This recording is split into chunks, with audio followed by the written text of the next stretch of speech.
Selanjutnya saya akan mengecek kehadiran kalian semua. Yang pertama Ahmad Sabani, Alia Istiana, Anida Udayati, Andina, Arsha Failu. Jadi total yang gak masuk berapa orang? 5 orang. Sekarang kita akan mempelajari materi ragam permasalahan sosial terkait pengelompokan sosial. Pada pertemuan sebelumnya, saya sudah menyuruh kalian untuk merangkum materi ragam permasalahan ini. Kira-kira dari kalian ada yang masih ingat apa yang kalian catat? Oke, jadi sebelumnya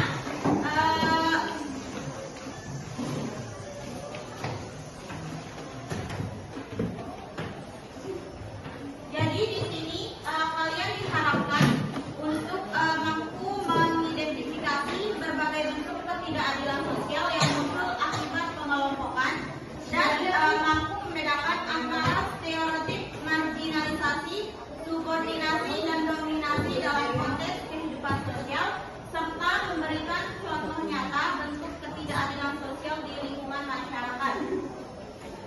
Kemarin saya sudah kasih kalian tugas kelompok mengenai stereotip, marginalisasi, subordinasi, dan dominasi. Sebelum kita membahas tugas kalian tersebut, di sini saya akan menjelaskan kalian sedikit.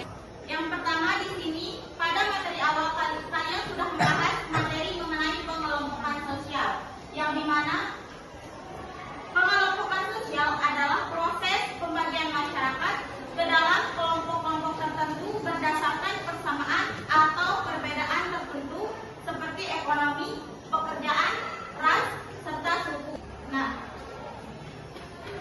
pada materi selanjutnya kalian kemarin sudah mencatat, merangkum, dan juga saya sudah jelaskan materi mengenai permasalahan sosial, yang dimana permasalahan sosial adalah suatu kondisi yang dianggap mengganggu keteraturan masyarakat atau tidak sesuai dengan norma dan juga aturan yang ada di dalam masyarakat tersebut, sehingga menimbulkan dampak negatif dan membutuhkan solusi. Bentuk selanjutnya di sini yaitu marginalisasi. Coba siapa bisa jelaskan saya? Ya, silakan. Ini adalah proses pemilihan kelompok tertentu dengan lembaga sosial utama, ekonomi, pendidikan, dan lembaga sosial lainnya. Bentuk yang terakhir yaitu ada dominasi. Siapa bisa mengenal? Suatu kondisi yang dialami oleh orang-orang atau kelompok yang bergantung pada hubungan sosial dengan beberapa orang atau kelompok lain memegang kekuasaan sewenang-wenang atas mereka. Ada berbagai bentuk dominan, yaitu ada perbudakan rezim, diskriminasi sistematis terhadap kelompok minoritas, rezim politik kolonial, despotisme, totalitarisme, kapitalisme, dan feodalisme. Oke, terima kasih.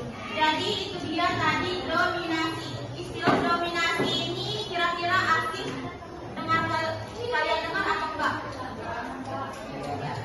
Dominasi ini adalah harus dipahami sebagai suatu kondisi yang dialami oleh orang-orang atau kelompok yang bergantung pada hubungan sosial dengan beberapa kelompok lain yang memegang kekuasaan sewenang-wenang atas mereka. Sederhananya, dominasi ini adalah kelompok yang sering melakukan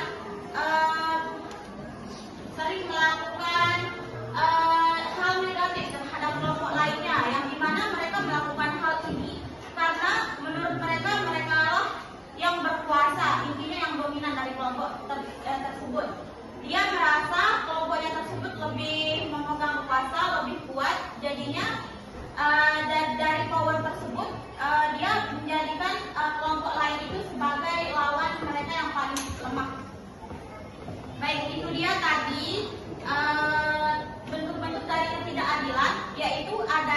stereotip, adanya subordinasi, marginalisasi, dan juga dominasi.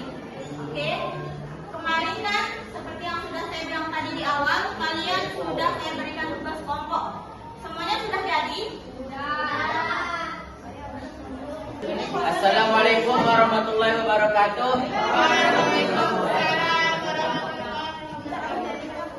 Saya akan mempresentasikan hasil kerja kelompok kami.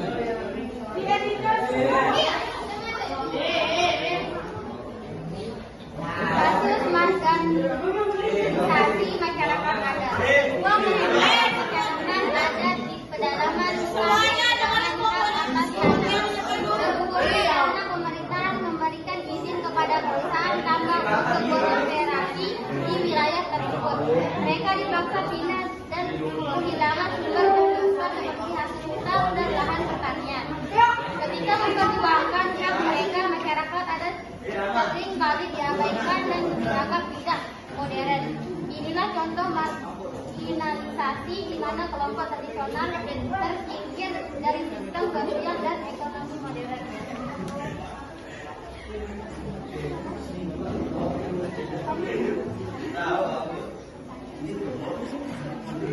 Yang satu apa isi ayo ibu? Satu apa isi atau isi dari kasus yang kalian pelajari? Dua, mengapa kasus tersebut bentuk ketidakadilan sosial? Tiga, sebutkan bentuk ketidakadilan sosial yang terdapat dalam kasus tersebut. Stereotip, marginalisasi, subordinasi, atau dominasi, alasannya apa? Empat, tentukan contoh lain di masyarakat yang serupa dengan kasus kalian. Deskripsi ada empat.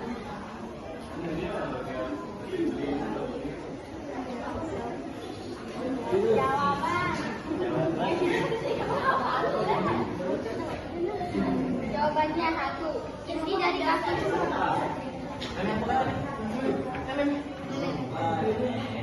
Inti dari kasus ini adalah terjadinya penyingkiran atau pengabaian terhadap masyarakat adat akibat kebijakan pemerintah yang memberikan izin kepada perusahaan tambang. Akibatnya masyarakat adat kehilangan hak atas tanah, leluhur, dan sumber penghidupan mereka. Dua, karena masyarakat adat tidak mendapatkan perlakuan yang adil dalam kebijakan pembangunan, hak mereka atas tanah dan sumber daya alam diabaikan demi kepentingan ekonomi pihak lain yang lebih berkuasa. Mereka tidak memiliki kesempatan yang sama untuk mempertahankan hak hidupnya. Tiga, diabaikan demi kepentingan ekonomi pihak lain yang lebih berkuasa. Mereka tidak memiliki kesempatan yang sama untuk mempertahankan hak hidupnya. Tiga, bentuk ketidakadilan sosial. Marginalisasi, alasannya masyarakat adat tersingkir dari sistem sosial dan ekonomi karena dianggap tidak sesuai dengan kehidupan modern.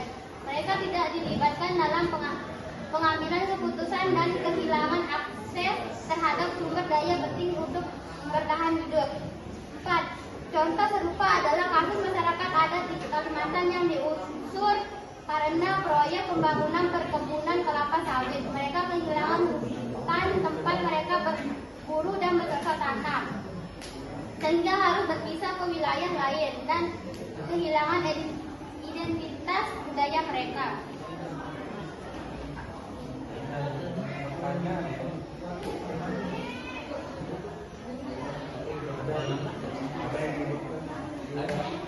Ada yang mau bertanya? Ada. Nama saya Lana Amaruna. Kelompok 1. Siapa yang paling dirugikan dalam kasus tersebut? Saya dari kelompok 3, nama saya Nikita Tataneli, dan kelompok ingin bertanya. Menurut kalian, apa yang seharusnya dilakukan agar masyarakat adat tidak terus tersingkir? Saya dari kelompok 5 akan kembali pertanyaan dengan pengalaman di Gada Ibu Daswita. Apa yang dimaksudkan marginalisasi dalam kasus masyarakat adat tadi?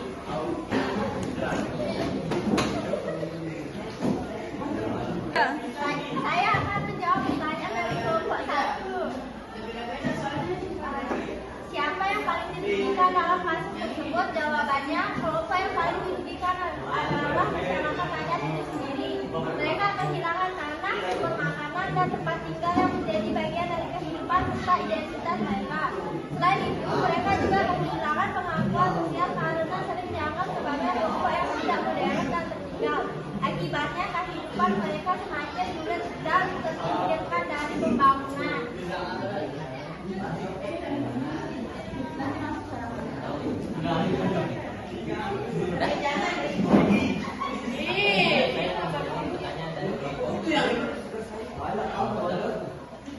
Kelompok tadi. Yang Saya akan menjawab pertanyaan dari kelompok 3. Menurut kalian, apa yang seharusnya dilakukan agar masyarakat adat tidak terus tersingkir? Jawaban: pemerintah dan masyarakat luas seharusnya menghormati serta melindungi hak masyarakat adat. Sebelum memberikan izin usaha seperti tambang, perlu ada dialog dan kesepakatan dengan masyarakat setempat. Selain itu, pendidikan dan pemberdayaan bagi masyarakat adat juga penting agar mereka bisa tetap mempertahankan budaya sambil ikut berkembang dalam kehidupan modern. Dengan begitu, mereka tidak lagi menjadi korban ketidakadilan sosial. Gimana? Saya akan menjawab pertanyaan dari kelompok 5. Apa yang dimaksud dengan marginalisasi dalam kasus masyarakat adat tadi? Marginalisasi artinya proses penyingkiran atau pengabaian terhadap suatu kelompok dalam masyarakat. Dalam kasus ini, masyarakat adat disingkirkan dari wilayah dan hak-haknya karena adanya kepentingan ekonomi yang lebih besar, seperti perusahaan tambang. Mereka dianggap tidak penting atau tidak sejalan dalam kemajuan modern, padahal mereka memiliki hak yang sama untuk hidup dan mempertahankan budaya serta tanah leluhur mereka. Baik. Waktu kita hampir berakhir. Dari pembelajaran kita tadi, kira-kira ada yang bisa menyimpulkan apa saja yang sudah kita pelajari? Ya, silakan.